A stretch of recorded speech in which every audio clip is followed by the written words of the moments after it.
Rachel Good, a 20-year-old mother of three who was reportedly 10 weeks pregnant, vanished on October 18, 2003, leaving her family searching for answers over the past 2 decades. The young Virginia woman was last seen around 6 p.m. in a parking lot behind the Elkton Volunteer Fire Department, spending time with friends. Witnesses reported seeing her get into a Dodge Neon, which then drove away. The following day, around noon, an unidentified driver in a red truck was spotted near her home. Police continue to seek this individual for questioning. Rachel's mother, Brenda Brown, described her as a social butterfly who never met a stranger. Brown recalled her daughter's trusting nature and vibrant personality, saying she was bubbly, full of life, and loved to laugh. She'd even spontaneously kiss you out of nowhere.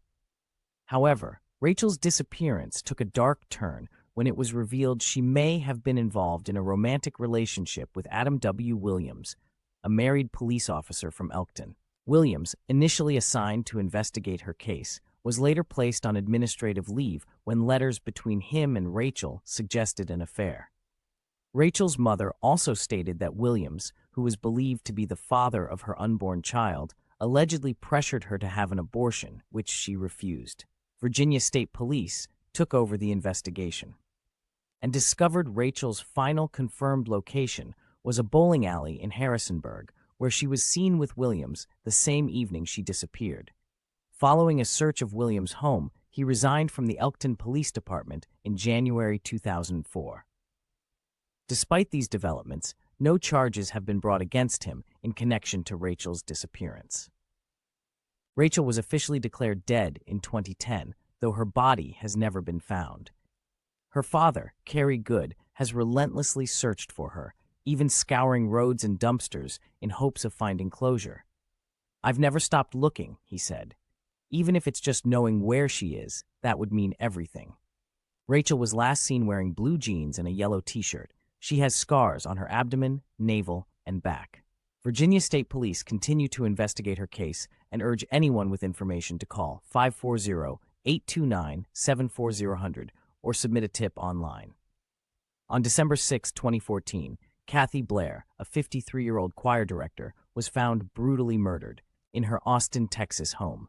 Her son, Joseph Hargis, discovered her bloodied body in bed after returning from a night spent at a friend's house.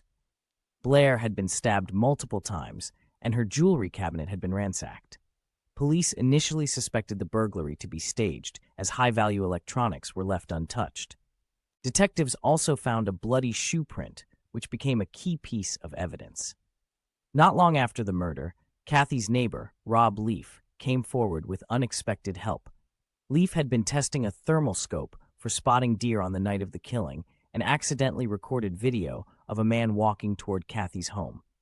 Police examined the footage, noting the distinct way the man walked and identifying his vehicle based on the shape of its grille and headlights. A week later, an elderly couple, Sydney and Billy Shelton, were found dead in their home just 5 miles from Kathy's.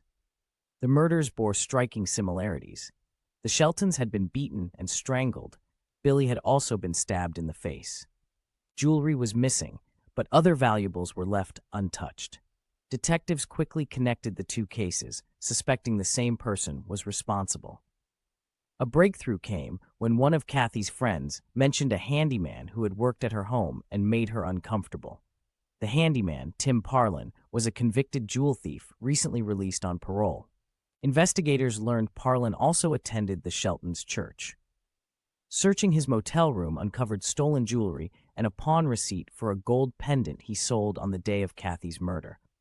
Surveillance footage at the pawn shop showed him driving a Toyota Camry, the same make as the car seen in the neighbor's thermal scope video.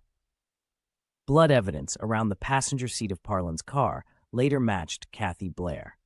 Parlin, under questioning, implicated his friend, Sean Gant-Benalcazar, in the murders. Detectives discovered Gant-Benalcazar had traveled from Galveston to Austin during the time of the homicides. During questioning, Austin detective Kerry Scanlon observed Gant-Benalcazar's walk and realized it matched the man from the thermal video. When confronted with evidence, Gant-Benalcazar confessed to killing Kathy. He claimed Parlin forced him to break into her home, but she awoke during the burglary, leading him to stab her in the neck. Though charged and convicted for Kathy's murder, there was insufficient evidence to tie him to the Sheltons' deaths.